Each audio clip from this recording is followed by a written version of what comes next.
Segera download Quran Tadabbur, dia meraih tafsir kebaikan. dalam genggaman Contoh, Anda. bulan Ramadan adalah bulan Al-Quran.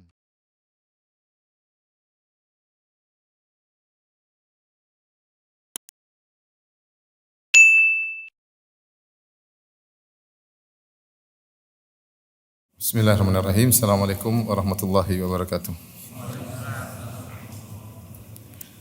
Alhamdulillahi ala ihsani wa syukru lahu ala taufiqihi wa amtinani wa asyhadu an la ilaha illallah wahdahu la syarika lahu ta'ziman li sya'nih wa asyhadu anna Muhammadan abduhu wa rasuluhu da'i ila ridwani. Allahumma salli alaihi wa ala alihi wa ashabihi wa ikhwani.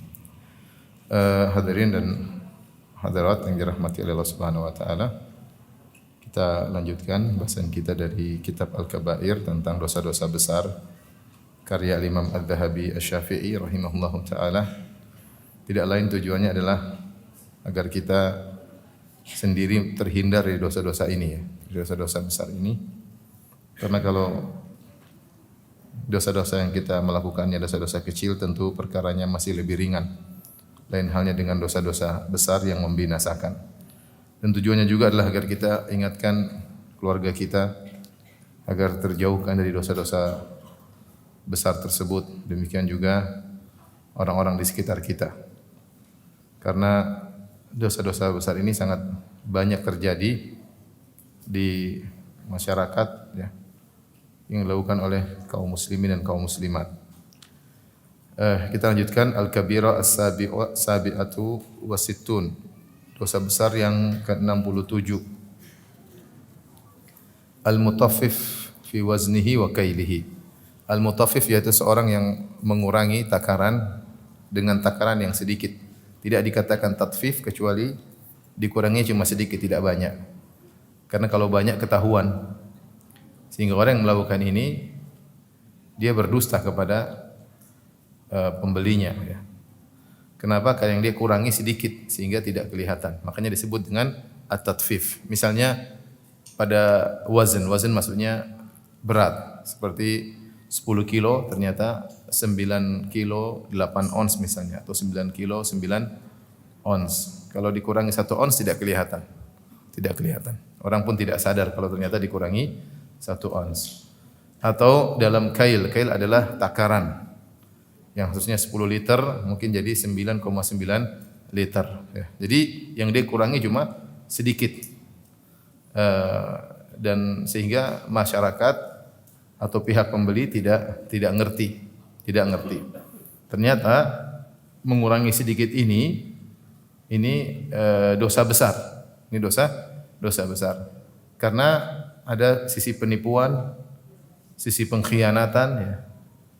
Dan tidak ketahuan dan merugikan masyarakat ya. Adapun kalau besar-besaran tentunya ketahuan ya. Allah berfirman, "Wailul lil mutaffifin." Wail, celaka bagi orang-orang yang melakukan tatfif, yang mengurangi takaran timbangan dengan kadar yang sedikit. Wailun, ada beberapa pendapat, ada yang mengatakan wailun artinya doa ancaman, celaka. Ada yang mengatakan wailun adalah nama lembah di neraka jahanam. Di neraka itu ada gunung, ada lembah ya.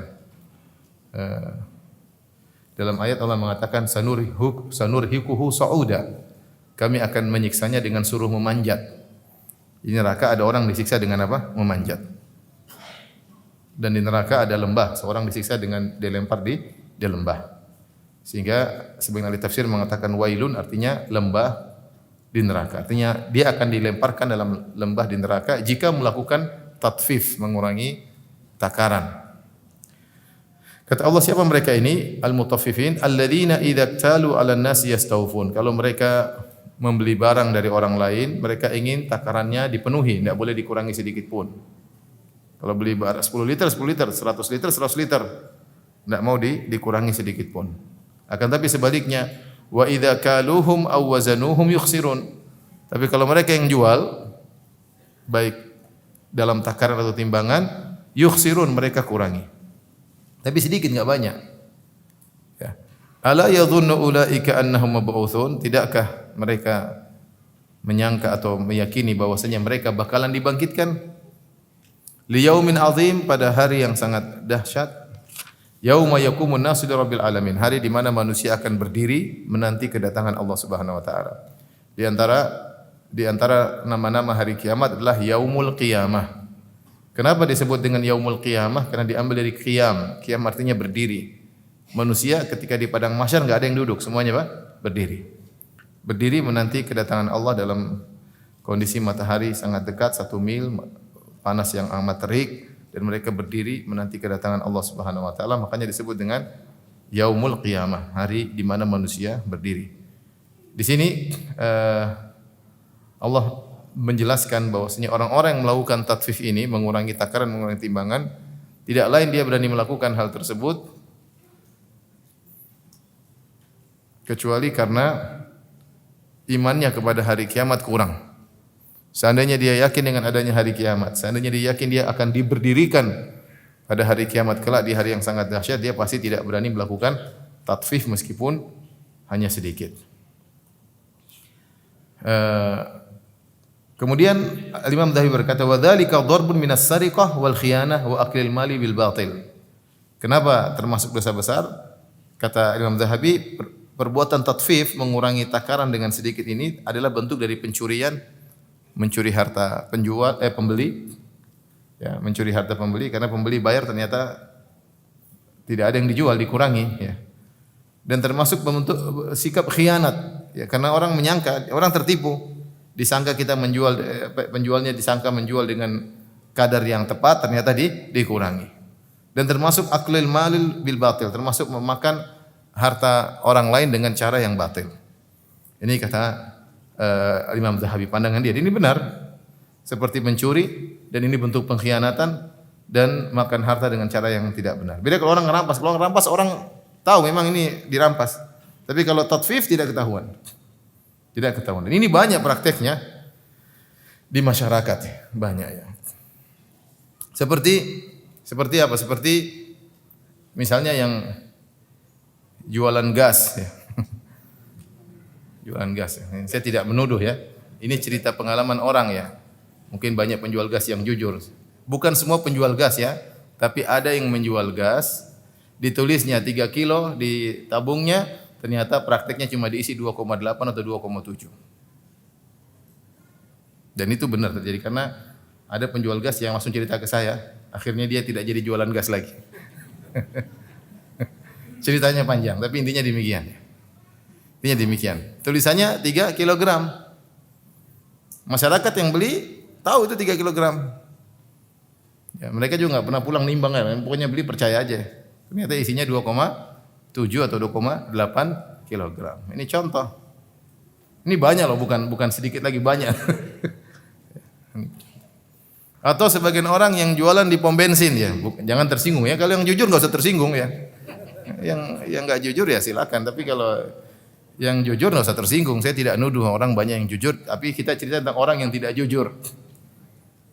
Yang sudah di setel aturannya kalau si bensin nanti pasti terkurang sedikit. Entah gimana caranya. Orang pembeli tidak sadar. Ini tinggal beli saja, tinggal bayar. Tahu-tahu loh. Kadang-kadang kita begitu, kita beli biasanya harga sekian sudah full. Ini kok nggak full? Ini ada apa ini? Tapi ya kita nggak mungkin nuduh juga ya. Nggak mungkin mengeceknya. Tapi kita sudah ngerasa ini ada penipuan ya. Tapi ya sudahlah. Nanti hitung-hitungannya totalannya di akhirat ya. Tapi intinya ini contoh ya, menjual barang dengan dikurangi takarannya. Atau orang jualan di pasar ya. Jualan di pasar ya. Timbelnya yang 1 kilo ternyata tidak sampai apa? Sekilo. Ya mungkin dipahat-pahat sedikit. Jadi gitu. Biasanya dia taruh dulu terus. Nanti kalau ada barang baru dia tidak lepas seimbang dulu ya. Selalu ditaruh timbelnya, nanti taruh barang baru kemudian diimbangkan. Intinya banyaklah orang-orang cara menjual dengan berbohong kepada orang lain. Dan ini masalah bukan masalah sepele, mengurangi takaran, mengurangi timbangan. Allah Subhanahu wa taala pernah mengadab suatu kaum gara-gara mengurangi takaran dan timbangan, yaitu kaum Syuaib. Kaum Syuaib yaitu negeri Madian, kaum Syuaib alaihi salam. Oleh karena seorang bertakwa kepada Allah Subhanahu wa taala, hati-hati, Allah mengatakan wailun, celaka ya. Apa dunia, untung sedikit, kemudian dimakan atau dibuat foya-foya. Setelah itu selesai. Orang-orang yang begini yang mengurangi takaran bukan orang, kadang-kadang bukan orang nggak punya ya. Orang udah punya, cuma tamak ya. Masalahnya kalau dia misalnya bohong di pom bensin, yang beli bensin berapa orang tiap hari?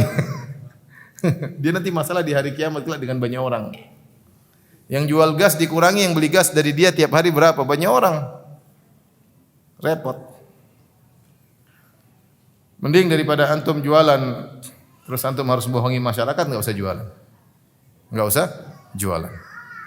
Kalau supplier memberi peraturan harus jualnya segini dikurangi, enggak usah jualan. Banyak sumber rezeki yang lain. Ustaz saya enggak bisa, ada supplier mempersyaratkan harus diisinya 2,8, enggak boleh 3 kg. Lah bohongi masyarakat. Tabungnya ditulis 2,8, jangan tulis 3. Jujur. Tulis saja semprot di galon baru 2,8, jangan tulis 3 kg. Apa masalahnya? Masyarakat sudah anggap saja harga naik. Tapi kamu tulis 3 kg isinya 2,8, ini namanya tatfif. Tatfif, jangan dianggap sepele. Wailun, kata Allah apa? Celaka. Baik, di sini ada penjual gas. Insyaallah jujur, enggak ada masalah ya.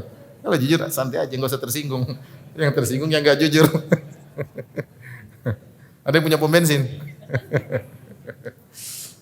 Baik.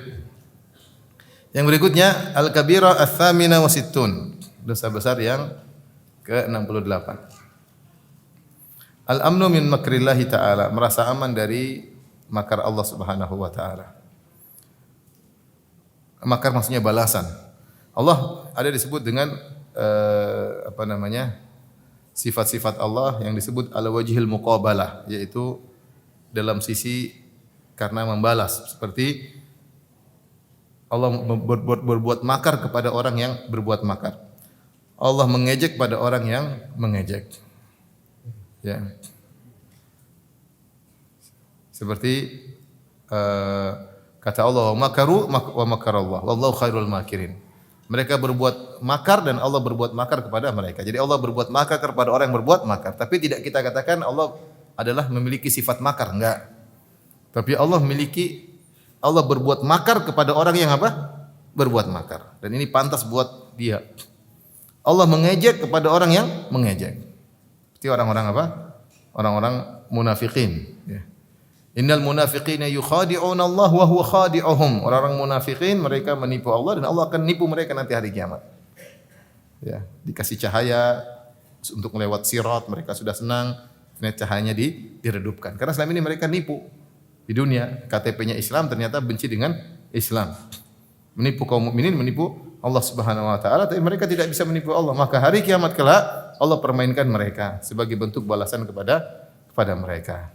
Tapi tidak boleh kita bilang Allah memiliki sifat makar secara mutlak, enggak boleh. Kita bilang Allah punya sifat perbuatan makar kepada yang berbuat apa? Makar. Ya. Ini masalah asma sifat. Taib, fala ya'manu makrallahi illa al-qaumul khasirun. Maka tidak ada yang merasa aman dari makar Allah kecuali orang-orang merugi. Ya, jadi seorang ya di antara dosa besar adalah dia melakukan kemungkaran, dia melakukan makar, dia melakukan maksiat dan dia merasa aman. Merasa aman tidak akan diadab oleh Allah, ini dosa tersendiri.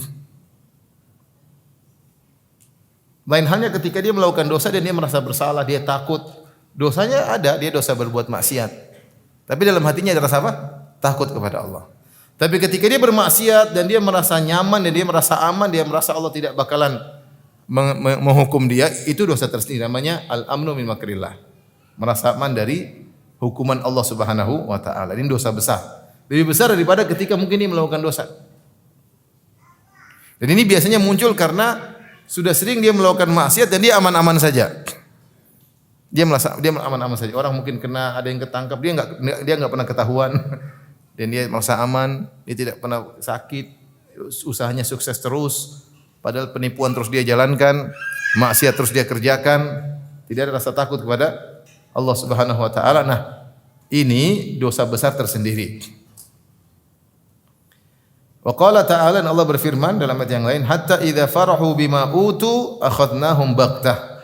Ketika mereka gembira dengan apa yang telah diberikan kepada mereka berupa kekayaan duniawi, akhadnahum baghtah, tiba-tiba kami siksa mereka. Ya, tiba-tiba kami turunkan hukuman dengan baghtah, tiba-tiba. Ya, jadi seakan-akan Al-Imam Zahabi mengatakan jangan kau merasa aman, ya. Karena hukuman Allah itu datang dengan tiba-tiba.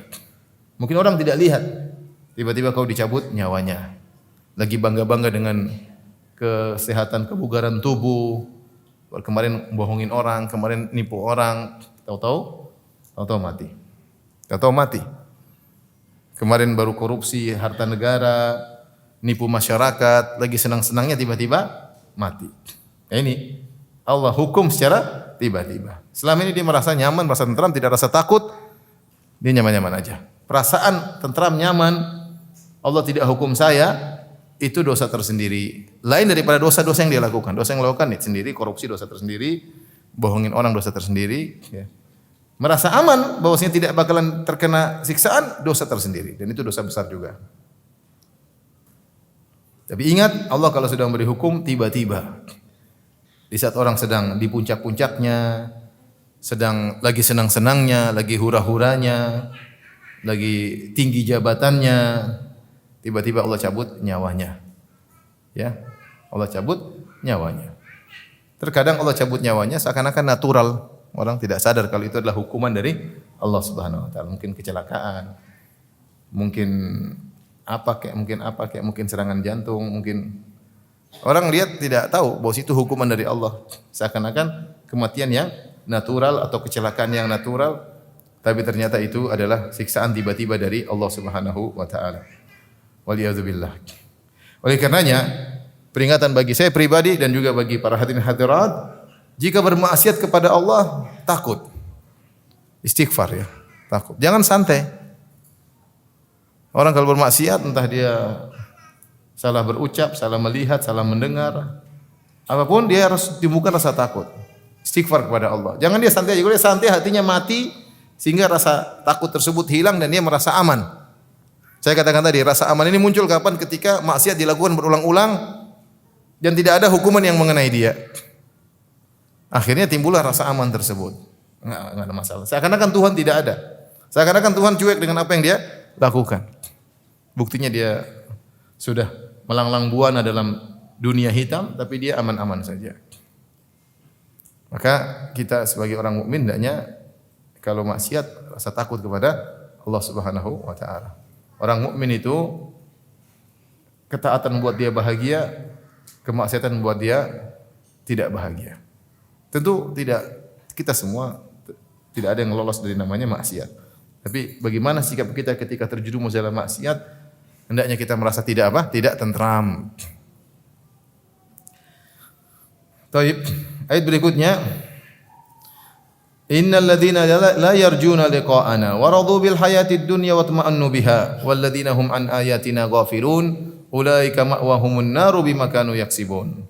Sungguhnya orang-orang yang tidak berharap untuk bertemu dengan kami. Ini tentang orang-orang kafir yang mereka tidak mau adanya hari kebangkitan, enggak mau mereka. Mereka tidak mau namanya bertemu dengan Allah, tidak mau namanya ada hari kebangkitan. Waradu bil hayatid dunya, dan mereka ridha, senang dengan kehidupan mereka di dunia. Ini yang mereka cari-cari di dunia. Watma'annahu biha, dan mereka tentram dengan dunia yang mereka dapatkan. Ya, mereka tentram, inilah cita-cita yang mereka inginkan. Inilah puncak kebahagiaan yang mereka cita-citakan, ya. Kemudian kata Allah, walladzina hum an ayatina ghafilun, dan orang-orang yang lalai dari ayat-ayat kami. Di antara ayat-ayat Allah adalah teguran-teguran. Allah beri teguran-teguran namun lalai. Ya. Makanya Allah Subhanahu wa taala ketika menyiksa Firaun, kata Allah, al-yauma nunajjika bi badanika litakuna liman khalfaka ayah wa inna katsiran minan nasi an ayatina laghafilun. Hari ini kami selamatkan jasad engkau wahai Firaun. Tenggelam, terus Allah keluarkan jasadnya. Langsung. Ya.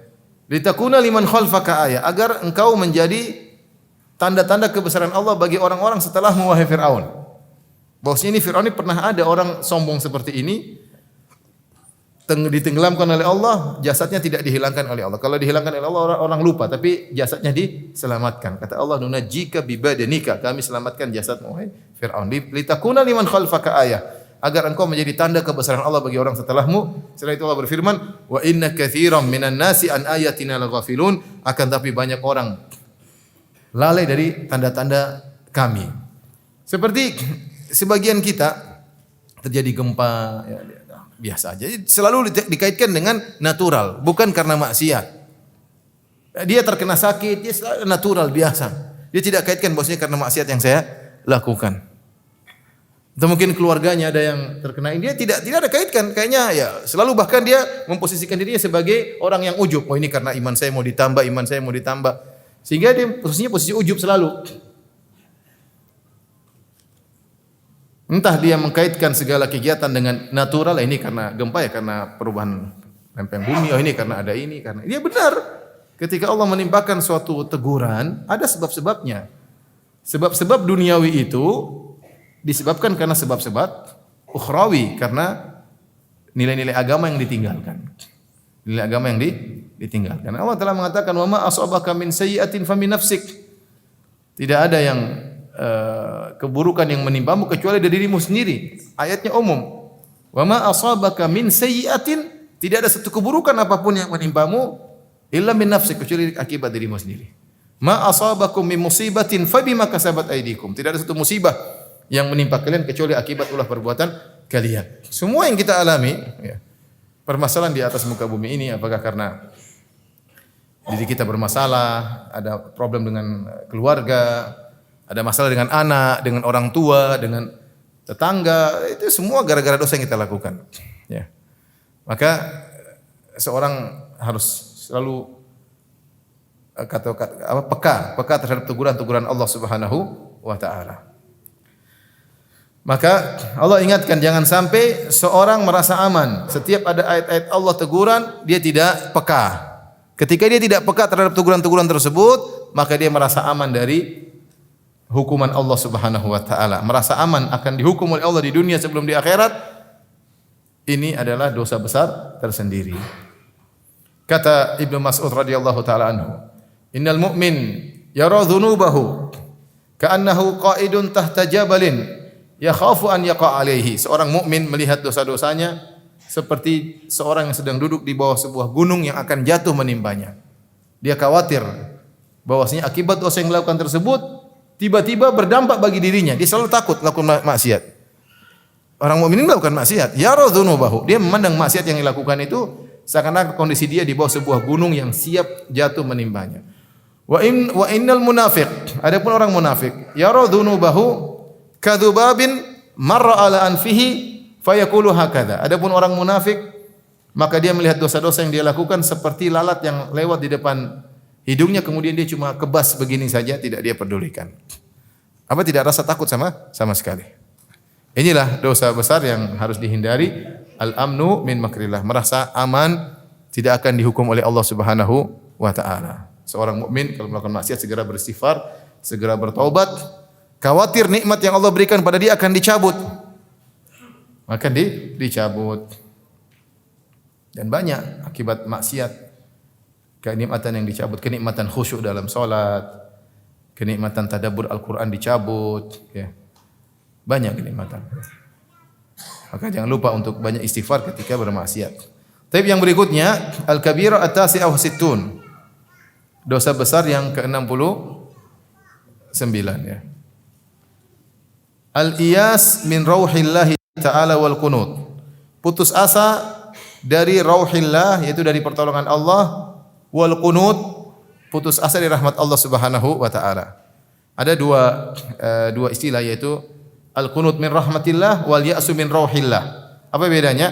Al-qunut min rahmatillah itu merasa putus asa dari rahmat Allah, kayaknya saya tidak akan diampuni oleh Allah Subhanahu wa taala, saya akan intinya akan dicampakkan oleh Allah Subhanahu wa taala. Ini namanya putus asa dari rahmat Allah Subhanahu wa taala. Kalau al-iyas bin rauhillah biasanya digunakan untuk kesulitan yang dihadapi, kemudian dia putus asa. Seakan-akan Allah tidak akan menolongnya. Allah tidak akan menolongnya lagi. Itu namanya Al-iyas min rauhillah. Dua-duanya bentuk suudzon kepada Allah Subhanahu wa taala. Dua-duanya bentuk suudzon kepada Allah Subhanahu wa taala. Qala Allah Ta'ala, Allah berfirman, "Innahu la yai'asu min rauhillah illa al-qaumul kafirun." Sungguhnya tidak ada yang putus asa dari pertolongan Allah kecuali orang-orang yang kafir. Ini diucapkan oleh Nabi Yakub alaihissalam kepada anak-anaknya. Ya, fatahassasu min Yusuf wa akhihi wa la tai'asu min rauhillah. Wahai anak-anakku, carilah Yusuf di mana dia. Cari Yusuf, Binyamin, ya. Wala tai'asu min rauhillah, janganlah kalian putus asa di rahmat Allah, jangan putus asa di pertolongan Allah, pasti ada jalan keluar. Innahu la yai'asu min rauhillah, sungguhnya tidak ada yang putus asa dari pertolongan Allah ilal qaumul kafirun, kecuali orang-orang yang kafir. Dan ini menakjubkan Nabi Yakub alaihissalam mengucapkan perkataan ini justru ketika di puncak kesulitan. Ketika Yusuf hilang, kemudian Binyamin ditangkap gara-gara dituduh mencuri, kemudian kakak mereka tidak mau pulang. Tidak mau pulang karena malu kepada ayahnya. Ya. Ketika di puncak kesulitan ini justru kemudian Nabi Yakub husnudzon kepada Allah Subhanahu wa taala. Dia mengatakan la tai'asu min rauhillah. Jangan kalian putus asa dari pertolongan Allah Subhanahu wa taala. Dan betapa sering ikhwan dan akhwat yang dirahmati Allah Subhanahu wa taala, pertolongan datang di puncak klimaks kesulitan. Itu sering sekali. Agar Allah mengajarkan kepada kita bahwasanya yang mengatur segalanya hanya siapa? Allah. Agar seorang berlepas dari haul dan quwwah selain Allah Subhanahu wa taala. Agar benar-benar terpatri dalam dirinya la haula wala quwwata illa billah. Tidak upaya kecuali dari Allah Subhanahu wa taala. Sudah, siapa lagi yang mau diharapkan? Tidak ada. Semua pintu telah tertutup. Yang terbuka hanya pintu langit. Ketika itu di puncak-puncak kesulitan, Allah berikan pertolongan. Makanya Nabi Yakub alaihissalam tidak mengucapkan ini kecuali setelah puncak-puncak kesedihan. Nabi Yusuf tidak balik-balik, dia sudah sedih. Ditambah lagi adiknya Nabi Yusuf, Binyamin, yang juga dia sayangi, ternyata dituduh mencuri, ditahan. Kemudian kakak mereka yang paling tua tidak mau pulang karena malu sama ayahnya. 3 anaknya tertahan. Ketika saat itulah muncullah husnudzan yang luar biasa dari Nabi Yakub alaihissalam, dan dia menyuruh anak-anaknya untuk mencari Yusuf dan saudaranya dan jangan putus asa, dan akhirnya Allah beri pertolongan. Seorang berusaha tetap husnudzan kepada Allah Subhanahu wa taala. Dan saya selalu sampaikan, apapun ingat Allah lebih sayang kepada hambanya daripada seorang ibu kepada anaknya. Sudah, itu patokan. Yakini hadis tersebut. Allahu arhamu bi ibadihi min hadhi bi waladihi. Allah lebih sayang kepada hambanya daripada seorang ibu kepada anaknya. Cuma kita enggak tahu. Yang penting kita husnudzan, berusaha apa yang Allah putuskan yang terbaik. Apa yang putuskan itu yang terbaik. Kemudian juga firman Allah Subhanahu wa taala, wa huwal ladzi yunazzilul ghaitha min ba'di ma qanatu. Dialah Allah yang telah menurunkan hujan setelah mereka putus asa. Jadi ya, jangan putus asa ya. Buktinya Allah bisa turunkan hujan setelah orang sudah putus asa, kayaknya sulit ini, enggak mungkin lagi tiba-tiba Allah turunkan hujan. Banyak hal yang keajaiban yang bisa terjadi. Jadi senantiasa hendaklah husnudzan kepada Allah Subhanahu wa taala. Termasuk di antaranya larangan untuk putus asa dari rahmat Allah ketika banyak melakukan dosa. Allah berfirman ayat berikutnya, qul ya ibadiyalladzina asrafu ala anfusihim la taqnatu mir rahmatillah. Wahai orang-orang hamba-hambaku, katakanlah wahai hamba-hambaku yang berlebih-lebihan terhadap diri mereka dalam bermaksiat, la taqnatu mir rahmatillah, jangan putus asa dari rahmat Allah Subhanahu wa taala.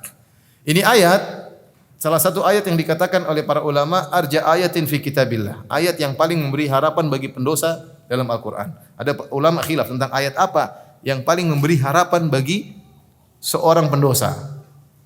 Di antara sekian pendapat adalah pendapat yang mengatakan ayat inilah ayat yang paling memberi harapan kepada seorang pendosa agar tidak putus asa terhadap rahmat Allah Subhanahu wa taala. Kok bisa demikian? Lihatlah, Allah sedang berbicara kepada orang-orang asrafu ala anfusihim, yaitu yang berlebih-lebihan dalam maksiat.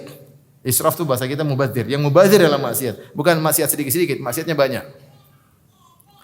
Maksiatnya banyak. Allah mengatakan,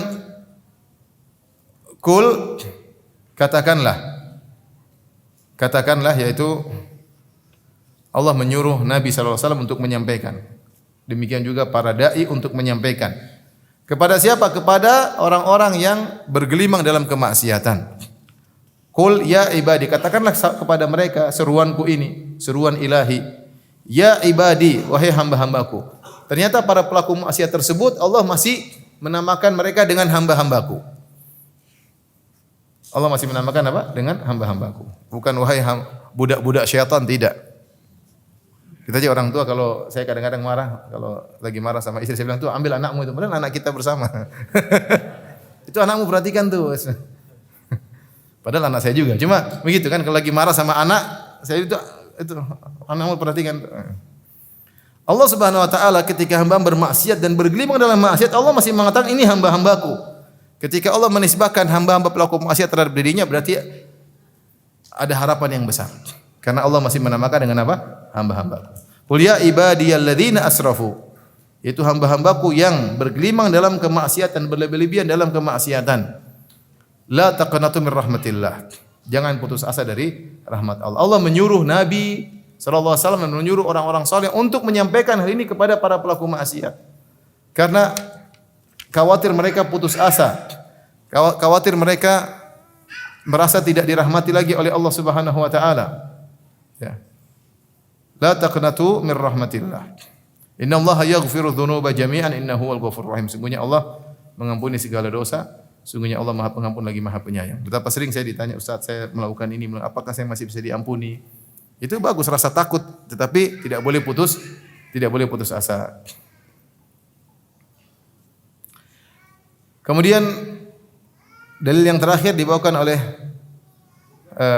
Imam Az-Zahabi rahimahullah taala, wa qala Nabi sallallahu alaihi wasallam, Rasulullah SAW bersabda, la yamutanna ahadukum illa wa huwa yuhsinu dhanna billahi taala. Janganlah salah seorang dari kalian sekali-sekali meninggal dunia kecuali dia berbaik sangka kepada Allah Subhanahu wa taala. Ini di antara tempat yang di mana seorang dituntut untuk berbaik sangka kepada Allah Subhanahu wa taala ketika dia bakalan meninggal dunia. Mau meninggal dunia jangan buruk sangka. Hendaknya dia berbaik sangka, hadirkan dalam dirinya Allah Maha Pengampun, Allah Maha Penyayang. Betapa sering nikmat Allah berikan kepadaku, husnudzon. Namun ini perkara tidak mudah. Perkara tidak mudah. Tidak mudah orang husnudzon kepada Allah Subhanahu wa taala. Dia butuh keimanan, dia butuh belajar, dia butuh sehingga menimbulkan husnudzon kepada Allah Subhanahu wa taala. Betapa banyak orang suudzon kepada Allah Subhanahu wa taala. Suruh husnudzon enggak mau dia. Allah Tuhan kayak gini, Allah kayak gini. Sempat terjadi waktu jadi musibah di suatu daerah. Ada teman yang datang ke sana terus tegur, salat. Ngapain salat? Salat kita dikasih musibah. Ada yang jawab begitu? Ada. Susah disuruh husnudzon, susah. Dia malah suudzon. Padahal husnudzon Allah selamatin dia. Tidak yang lainnya binasa entah dalam kondisi apa. Dalam kondisi baik atau kondisi buruk enggak tahu. Dia masih selamat, justru dia seperti itu ya. Kita seorang mukmin selalu di antara raja dan khauf ya. Di antara berharap dan khawatir ya. Jangan sampai kita rojak berlebihan sehingga akhirnya kita merasa aman dari hukuman Allah, dan jangan sampai kita ketakutan berlebihan sampai kita putus asa. Kata para ulama, ibarat iman itu, amal hati itu seperti burung yang terbang, dia punya dua sayap, sayap berharap dan sayap takut. Sementara kepalanya ada rasa cinta kepada Allah. Berusaha seorang berjalan dalam ibadahnya, ada tiga amalan hati tersebut yang disebut dengan a'malul qulub, yang disebut arkan al-a'mal al-qalbiyah. Rukun amalan hati ada tiga, yaitu berharap, takut dan cinta kepada Allah Subhanahu wa taala. Kalau ada dalam diri seorang tiga amalan ini, maka dia akan ibadah dengan nyaman. Allah berfirman, "Amman huwa qanitun ana al-laili sajidan wa qa'iman yahdharul akhirata wa yarju rahmata rabbih." Qul hal yastawi alladziina ya'lamuna wal ladziina la ya'lamun? Apakah sama orang kafir dengan orang yang mereka di malam hari mereka bangun malam, sujud, berdiri, salat malam. Yahdharul akhirah, dalam kondisi takut dengan hari akhirat, takut masuk neraka. Wa yarju rahmata rabbih, dalam kondisi sekaligus dia berharap rahmat Allah. Qul hal yastawi alladziina ya'lamuna wal ladziina la ya'lamun? Apakah sama antara orang berilmu dengan orang tidak berilmu? Hanya orang yang berilmu yang bisa mengumpulkan ini. Takut dan berharap sekaligus.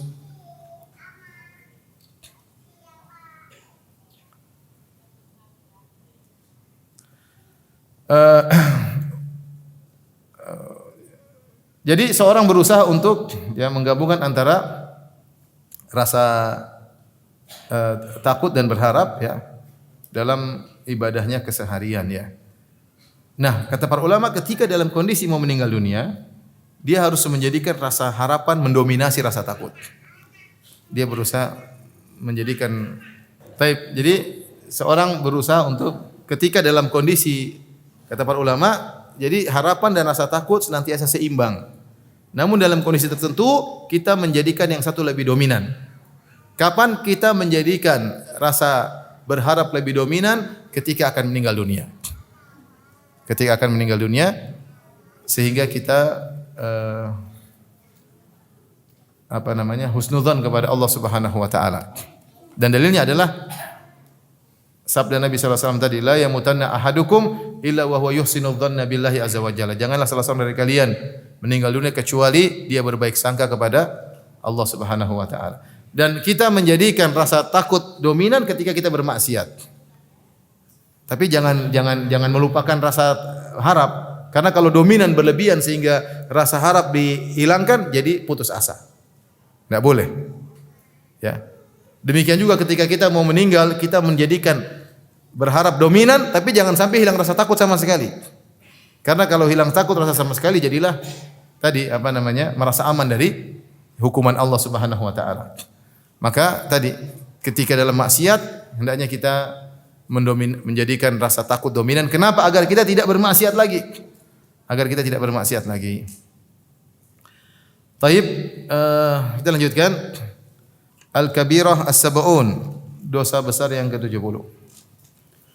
Kufranu nikmatil muhsin. Yaitu kufur di sini maksudnya tidak bersyukur atas kebaikan orang yang telah berbuat baik, melupakan kebaikan orang yang telah berbuat baik kepada dia. Ini tidak boleh, ini termasuk dosa besar. Allah Subhanahu wa taala berfirman, "Anishkurli wa liwalidayka." Bersyukurlah artinya berterima kasihlah kepadaku, bersyukurlah kepadaku, washkur liwalidayka, dan berterima kasihlah kepada kedua orang tuamu. Makanya Allah Subhanahu wa taala yang langsung menjelaskan tentang peran orang tua terhadap anak. Bagaimana kedua orang tua, bagaimana seorang ibu ya. Bagaimana ketika mengandung, bagaimana ketika melahirkan.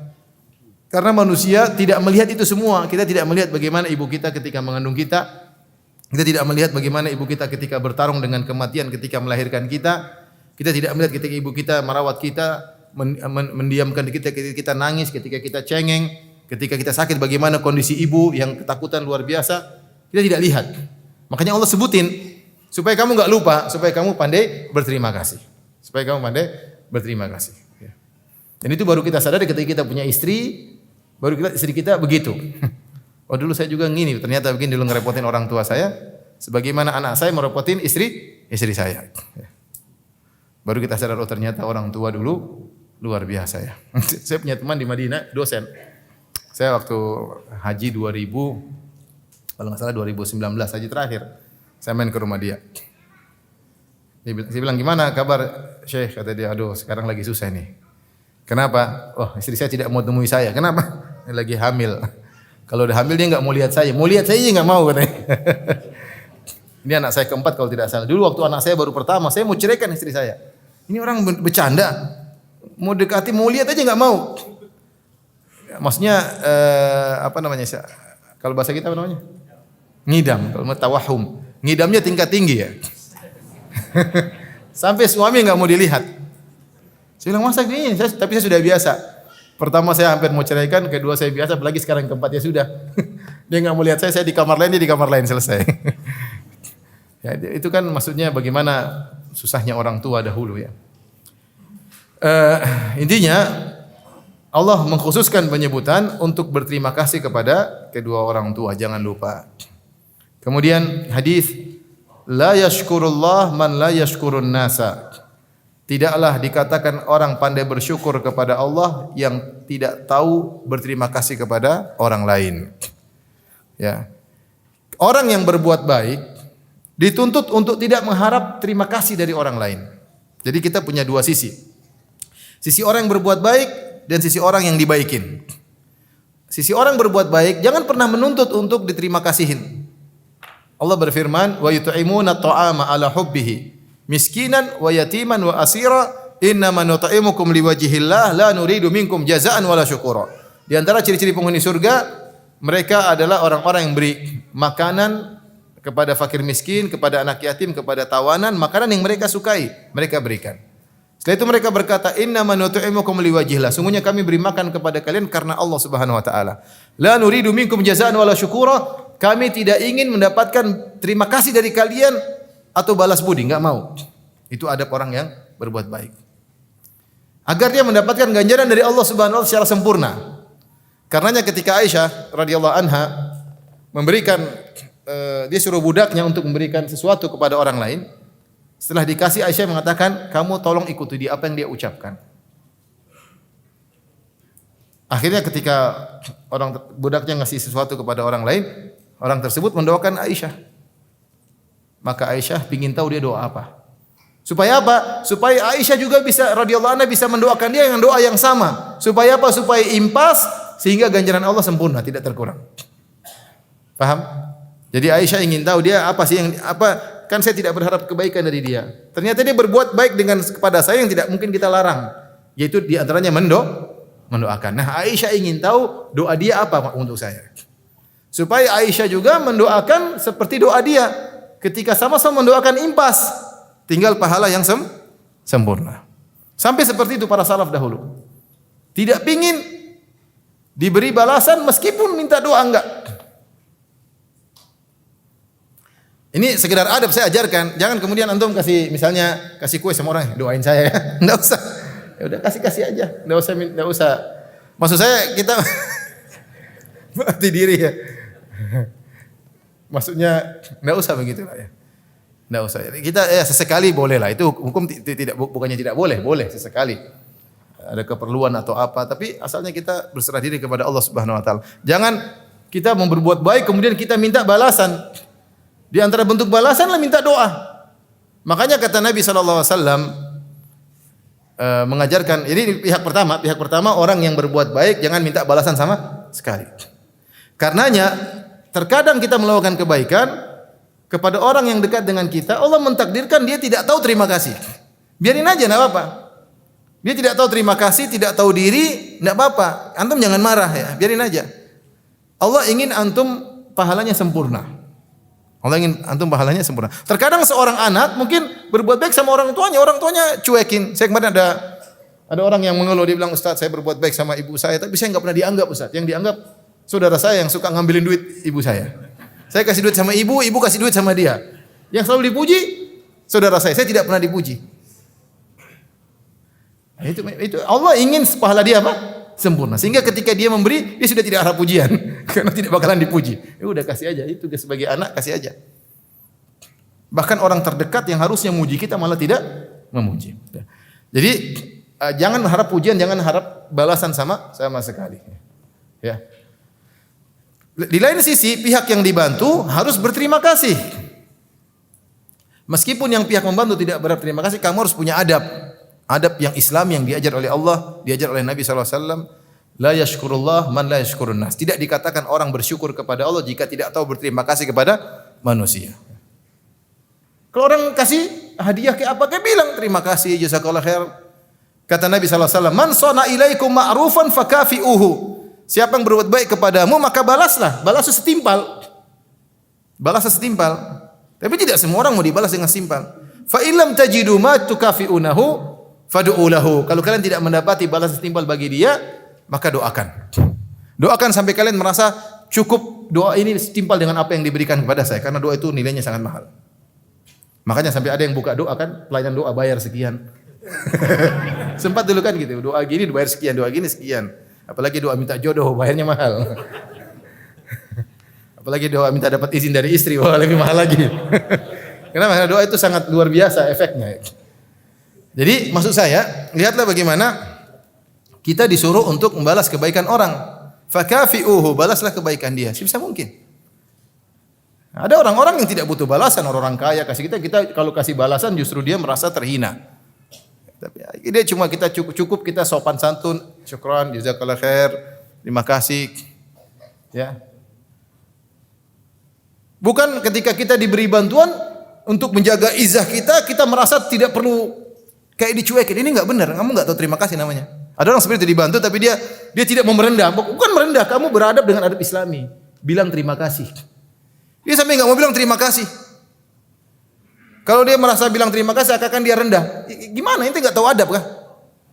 Ada bilang terima kasih, syukran, jazakallahu khair. Bahkan perkara yang sedikit.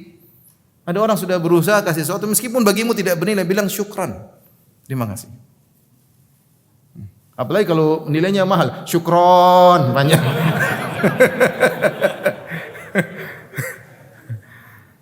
Ini cuma kita senyum doang, enggak ada apa. Kenapa?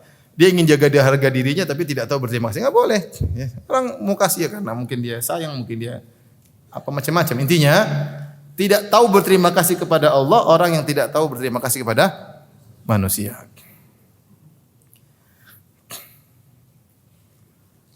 Wa qala ba'dhu salaf, berkata sebagian salaf, kufranun ni'mah minal kaba'ir. Mengkufuri nikmat Allah termasuk dosa besar. Wa syukruha bil mujazat atau bid du'a. Kufranun nikmat minal kaba'ir. Ini mengkufuri nikmat siapapun, bukan nikmat Allah saja. Nikmat manusia lain maksudnya. Ini kaitannya dengan kepada orang lain, bukan tentang nikmat Allah. Makanya judulnya kufranu nikmatil muhsin. Tidak tahu berterima kasih kepada orang lain yang berbuat baik kepada dirinya. Nah, kata sebagian salaf, orang yang tidak berterima kasih, kufur kepada kebaikan orang lain, maka dia telah melakukan dosa besar. Ini termasuk dosa besar. Wa syukruha bil mujazat. Bagaimana cara bersyukur? Dengan membalas setimpal atau dengan doa atau dengan mendoakannya. Nabi yang bilang tadi, fakafi'uhu man sona ilaikum ma'rufan fakafi'u. Siapa yang melakukan kebaikan bagimu balaslah. Fa ilam tajidu ma tukafi'unahu fad'u lahu. Kalau kalian tidak mendapati sesuatu yang bisa membalas timpal, maka doakan. Kenapa kita balas timpal? Agar kita tidak berutang budi, berusaha. Tapi tidak semua orang bisa demikian. Kalau kita enggak bisa membalas timpal, kita doain. Doa depan dia, syukran jazakallahu khair. Di malam hari kita angkat tangan berdoa kepada Allah ya, agar dia diberi kemudahan ya, sehingga kita merasa sudah setimpal, kita sudah berbuat baik sama dia juga ya. Nah, di antaranya sebagaimana pernah kita bahas sebelumnya, seorang istri yang tidak tahu berterima kasih kepada suaminya. Nah, kena lo kan? Tidak tahu berterima kasih kepada suaminya. Suaminya udah baik, kerja banting tulang, ya, banting tulang, semuanya dibanting, terus sampai di rumah dibanting juga sama istrinya. Kasihan. Sampai apa namanya ada seorang suami yang protes. Ya, dia bilang dia kasih uang sama tukang parkir 10.000 aja didoain. Oh, semoga naik haji semua surga 10.000. Istrinya kasih 100.000, cuma segini Mas. Masya Allah. Enggak didoain ya, cuma segini katanya. Ibu jangan, ibu insyaallah ibu orang salehah ya, insyaallah enggak begitu. Insyaallah ya. Insyaallah wallahu alam.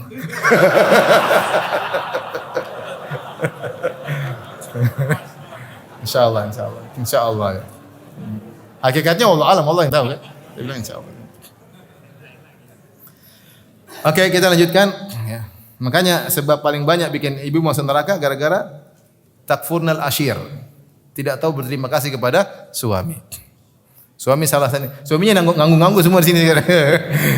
Salah satu saja salah dilupakan semua kebaikannya. Jangan sampai seperti itu ibu-ibu. Jadilah wanita yang pandai berterima kasih kepada suami.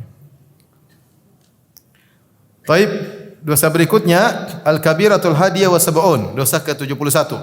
Man'u fadlil ma, yaitu mencegah air yang punya air berlebihan tapi tidak mau kasih orang. Maksudnya demikian. Dia punya air berlebihan tapi tidak mau kasih orang. Kita bicara zaman dulu orang butuh air ya. Dia punya air berlebihan tidak mau kasih orang. Kata Allah Subhanahu wa taala, "Qul ara'aytum in asbaha ma'ukum ghaura fama ya'tikum bima'in ma'in." Allah ingatkan, katakanlah seandainya air kalian yang kau miliki surut, siapa yang bisa datangkan air tersebut? Ayat ini maksudnya apa? Allah ingin mengingatkan, air yang kamu miliki itu dari Allah. Yang turunkan dari langit siapa? Allah. Yang keluarkan dari tanah juga siapa? Allah. Kalau Allah surutin, kamu bisa punya air sendiri. Nah, kalau itu air semua dari Allah, pakailah secukupnya. Kalau berlebihan kasih orang. Jangan dimonopoli. Ini maksud pembahasan ini. Memonopoli air padahal kau sudah cukup, itu dosa besar. Dosa besar. Wa qala Nabi sallallahu alaihi wasallam, Nabi sallallahu alaihi wasallam bersabda, "La tamna'u fadlal ma'i li tamna'u bihi fadlal kala." Ya, janganlah kalian melarang orang untuk mendapatkan air ya, sehingga kalian tidak memberi kepada yang lainnya ya. Sehingga orang ada air bisa tumbuh-tumbuhan banyak bisa digunakan untuk hewan-hewan dan yang lainnya ya. Taib.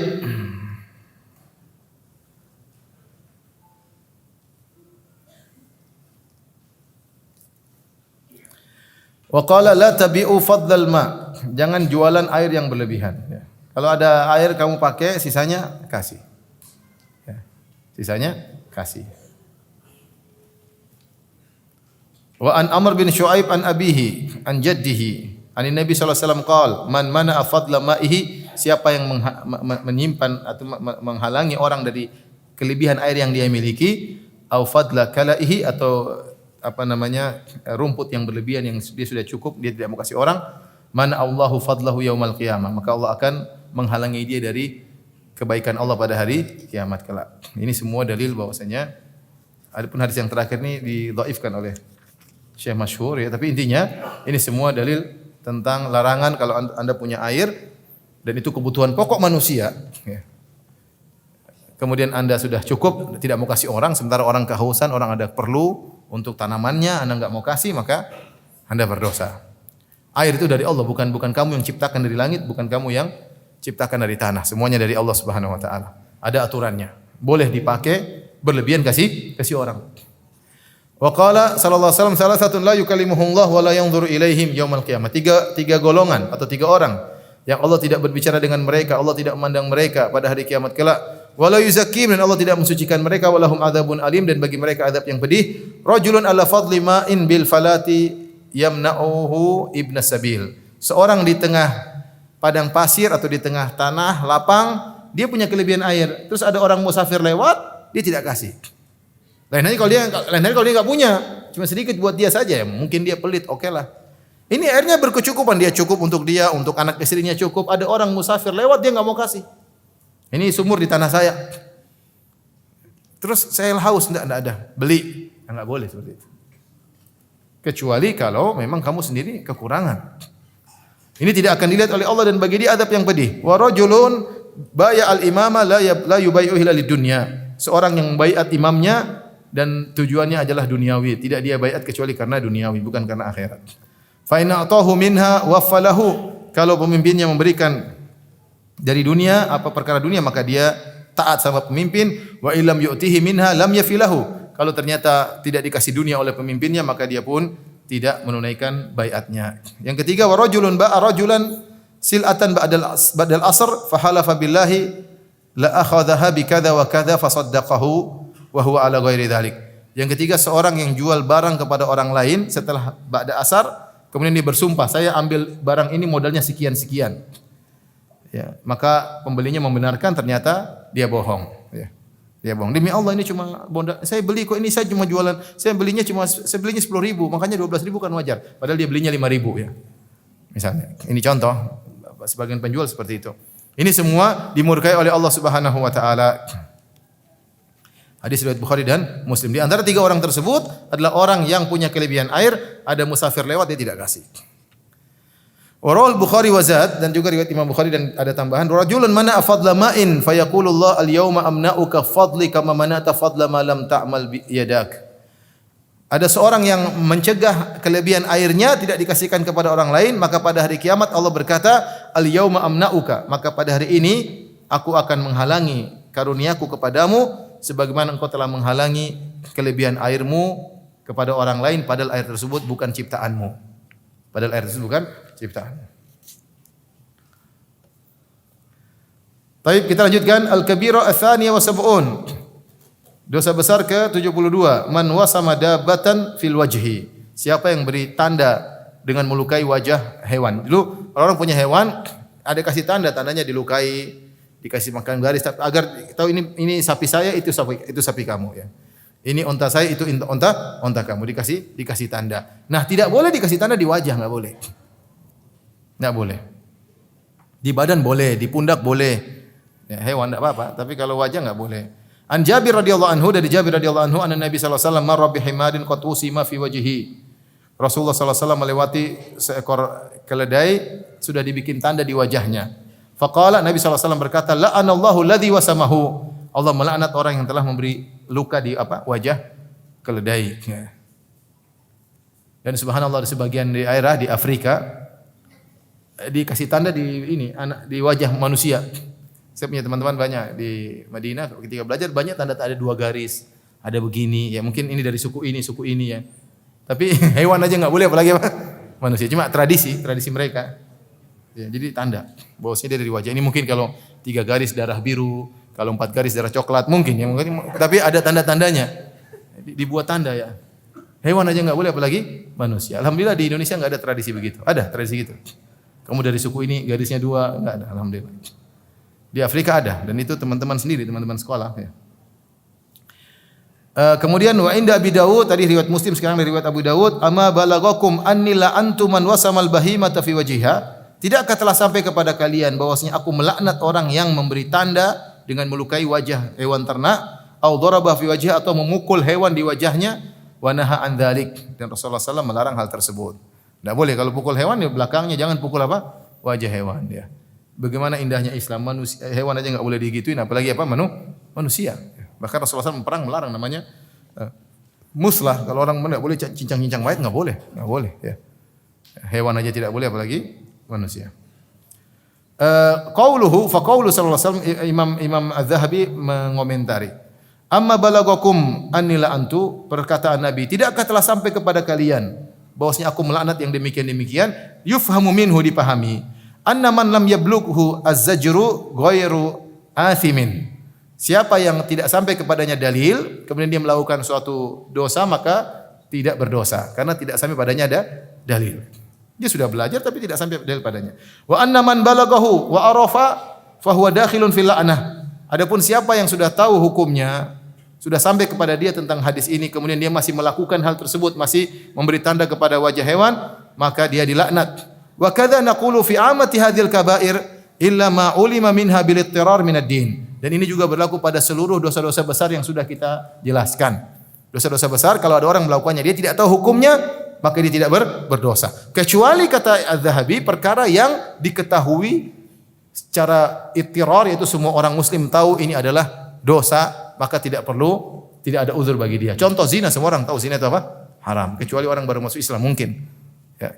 Mencuri semua orang tahu haram atau tidak? Haram. Ya. Kalau dia mencuri ya tidak ada uzur ya. Jadi ada dosa-dosa yang semua orang tahu, ada dosa-dosa yang tidak semua orang tahu. Ya dosa-dosa yang semua orang tahu tidak ada uzur bagi dia. Dosa-dosa yang tidak semua orang tahu, dia baru tahu belakangan, maka dia tidak berdosa. Seperti dulu haramnya musik, dulu saya juga tidak tahu. Saya baru tahu belakangan, makanya saya waktu bilang waktu guru Ustaz saya bilang musik haram saya kaget. Dalam hati ini Ustaz serius ini musik haram. Waktu itu saya waktu saya SMA terus saya mau ada acara halal bihalal kebetulan yang bagian hiburannya saya, grup musik saya. Kemudian saya tanya sama Ustaz, itu Ustaz dari Muhammadiyah, sekarang masih di Sorong. Tanya Ustaz, saya besok ini ada acara halal bihalal. Kemudian saya bagian grup band saya yang bagian hiburannya. Tapi Ustaz saya kalau main depan kayaknya saya pamer Ustaz. Bagaimana? Hukumnya gimana? Kata Ustaz, musik itu haram lah. Saya kayak dipukul waktu itu. Ustaz serius ya? Musik kok haram ya? Apa bisa hidup tanpa musik? Artinya memang benar-benar saya tidak tahu. Nah, orang seperti ini dia tidak tahu ya dia tidak berdosa. Tapi kalau mencuri semua orang tahu itu haram. Zina semua orang tahu haram. Nah sekarang musik juga orang juga tahu semuanya haram. Ya. Sekarang juga sudah artis-artis pun tahu dia sudah dengar musik itu haram. Artis dengar nggak? Makanya kadang-kadang ada bantahan, artis bantah Ustadz ada. Berarti sudah sampai kepada dia bahwasanya musik itu apa? Haram. Musik itu haram. Alhamdulillah belum ada yang masukkan kearifan lokal di ustadznya di atas. Jadi ya sudah. Taib. Jadi perkara-perkara yang haram semua orang tahu tidak ada uzur. Tapi yang masih ada yang belum tahu ini kita bisa katakan dia berdosa kalau dia sampai dalil kepada dia. Tapi ingat jangan sampai seorang berkata, saya nggak mau belajar Ustaz, biar saya nggak tahu terus. Ini lebih parah. Kamu belajar lampu-lampu lalu lintas, saya nggak mau belajar. Nanti kalau ditangkap polisi saya nggak tahu Pak polisi. Kamu belajar, kalau kamu udah belajar terus nggak tahu baru diberi uzur. Kalau sejak awal tidak mau belajar nggak ada uzur. Karena dari awal tidak mau belajar. Tapi yang terakhir tentang judi. Al-qimar adalah judi. Allah berfirman, "Innamal khamru wal maisir wal ansabu wal azlamu rijsun min amali syaitan fajtanibuhu." Sungguhnya khamar, judi, patung-patung dan mengundi nasib adalah najis maknawi maksudnya. Ini perbuatan semua perbuatan najis. Min amali syaitan, termasuk dari perbuatan syaitan. Minum khamar najis maknawi, bukan khamarnya yang najis menurut pendapat yang lebih kuat. Patungnya enggak najis, tapi perbuatan menyembah patung apa? Najis, ya. Judi kartunya enggak najis, tapi perbuatan main judi itu apa? Najis. Azlam yang buat undi nasib itu juga barang-barangnya enggak najis. Artinya kalau kita sentuh enggak perlu cuci tangan, tapi perbuatannya apa? Najis. Makanya Allah mengatakan min amali syaitan, termasuk perbuatan syaitan. Fajtanibuhu, maka jauhilah la'allakum tuflihun, semoga kalian beruntung. Innama yuridu syaitanu an yuqi'a bainakumul adawata wal baghdha'a fil khamri wal maisir. Sungguhnya syaitan ingin menjerumuskan kalian dalam permusuhan, dalam pertikaian, kebencian gara-gara khamr dan perjudian. Wa yasuddakum an dzikrillahi wa anis salat. Gara-gara khamr dan judi membuat kalian lupa untuk berzikir kepada Allah dan lupa untuk salat. Fahal antum muntahun, tidakkah kalian berhenti? Di sini Allah Subhanahu wa taala mengharamkan judi dan Allah menggandengkan dengan perbuatan-perbuatan yang parah seperti khamr dan kesyirikan menyembah berhala dan mengundi nasib. Kemudian Allah mengatakan perbuatan judi adalah termasuk amal syaitan, najis, ya. Dan Allah sebutkan juga dampaknya bisa membuat orang lalai. Kalau main judi lalai terus sehingga lupa untuk ingat Allah, ya. Wa anzalallahu fi ghairi ayatin fi maqti akli amwalin nasi bil batil. Dan Allah telah banyak ayat Allah turunkan tentang haramnya memakan harta orang lain dengan cara yang batil. Di antara memakan harta orang lain dengan cara yang batil adalah dengan menang judi. Dengan menang judi. Wa qala Nabi sallallahu alaihi wasallam, Nabi berkata, "Man qala li sahibihi," siapa yang berkata kepada kawannya, "Ta'al uqamirka falyatasaddaq." Mari ke sini kita main judi. Dia belum main, baru ngomong aja, "Sini main judi sama saya." Baru ngomong gitu, kata Nabi hendaknya dia bersedekah. Karena dia ngomongnya sudah berdosa. Kata Al-Imam Adz-Dzahabi, "Fa idza kana mujarradul qawli ma'siyatan mujibatan li shadaqatil mukaffirah," jika hanya sekedar ngomong saja bercanda, itu adalah merupakan kemaksiatan yang mewajibkan untuk bersedekah sebagai pengugur dosa, fama dhannuka bil fi'li, bagaimana kalau melakukannya. Wa huwa dakhilun fi aklil mali bil batil, dan dia masuk dalam memakan harta orang lain dengan cara yang batil. Baik, apa itu judi? Judi adalah melakukan sesuatu, ya, memasukkan harta dengan ada dua kemungkinan, untung atau rugi. Semua perkara yang kita taruh harta di situ ada kemungkinan untung atau rugi, ya, maka itu adalah apa? Judi, ya. Seperti main kartu taruh, yang menang dapat, yang kalah rugi, semua taruh uang 500.000, main kartu, oh saya yang menang, saya ambil semuanya. Itu namanya apa? Judi. Termasuk lomba-lomba, misalnya lomba main bulu tangkis, oke, ya 500.000 ya, siapa yang menang ambil. Kalau saya menang saya ambil jadi 1 juta, punya saya 500, dia punya 500, kalau saya kalah saya rugi 500.000. Itu namanya apa? Judi. Dan banyak perlombaan-perlombaan isinya judi, banyak perlombaan isinya judi, ya. Atau ada orang main bola, kemudian kita penonton main judi, yang menang siapa? Ayo taruhan itu namanya apa? Judi. Ini cuma senang-senang, iya senang-senang judi, enggak apa-apa. Senang-senang judi. Hiburan, iya hiburan judi namanya. Baik. Perlombaan, perhatikan ya, perlombaan ada beberapa model. Pertama, perlombaan yang dibolehkan meskipun judi. Perlombaan tersebut 3. Kata Nabi SAW, "La sabaqa illa fi khuffin wa naslin wa hafirin." Tidak ada lomba-lomba kecuali 3 perkara. Lomba balapan onta, lomba panahan, lomba naik kuda. Ini kata para ulama meskipun pakai duit enggak ada masalah. Dia dikecualikan. Kenapa? Karena ini ada manfaatnya untuk berjihad di jalan Allah Subhanahu wa taala. Oleh karena kalau ada lomba-lomba yang nilainya untuk jihad, seperti mungkin lomba pakai pistol, seandainya ada judi enggak ada masalah. Ya, seandainya ada judi tentunya dilihat maslahat dan mudarat. Tapi ini diperbolehkan karena ini melatih seorang, karena zaman dahulu namanya jihad itu pakai anak panah, naik kuda sama naik apa? Onta. Maka kemudian para ulama mengkiaskan dengan peralatan-peralatan jihad zaman sekarang. Kalau ada misalnya ada lomba, orang misalnya bikin lomba tembakan, pistol sungguhan tapi bukan pistol mainan ya, bukan pistol air. Pistol sungguhan tapi dia membuat dia terlatih untuk menembak, suatu saat digunakan untuk berjihad di jalan Allah untuk membela negara misalnya ketika mau diganggu, ini boleh-boleh saja. Boleh-boleh saja judi, enggak ada masalah. Ini model pertama. Yang kedua adalah lomba pada perkara yang haram. Seperti lomba ganggu cewek misalnya. Lomba apa kayak yang maksiat-maksiat. Lomba gambar manusia misalnya. Semua lomba-lomba yang isinya adalah haram, lomba buka aurat kayak lomba foto model kayak lomba cantikan kayak lomba macam-macam, ini semua haram. Lomba haram ini semua mau judi enggak judi hukumnya apa? Haram. Apakah ada uang atau tidak hukumnya apa? Haram karena kita mendukung terjadinya kemaksiatan. Paham? Yang ketiga, lomba-lomba pada perkara-perkara yang mubah, lomba lari, lomba jalan ya. Lomba bulu tangkis ini perkara-perkara yang mubah, olahraga biasa. Maka ini boleh dalam beberapa bentuk. Bentuk pertama, intinya selama bukan judi. Bentuk pertama yang kasih uang pihak ketiga. Main si A dan si B main bulu tangkis. Si pihak ketiga si C, siapa yang menang saya kasih 500 ribu. Ini bukan judi karena si A dan si B tidak ada yang dia keluarkan. Ini namanya kalau dalam fikih namanya ja'alah, sayembara. Pihak C seakan-akan sayembara, siapa yang menang saya kasih duit. Ya sudah silakan lomba. Ini enggak ada masalah. Ini enggak ada masalah. Atau yang kasih duit salah satunya, si A nantang si B, ayo main apa pingpong sama saya. Kalau kau menang saya kasih 500 ribu. Apakah ini judi? Enggak. Karena si B enggak ada yang dia keluarkan. Beda kalau saya 500 ribu, kamu 100 ribu, sama itu judi.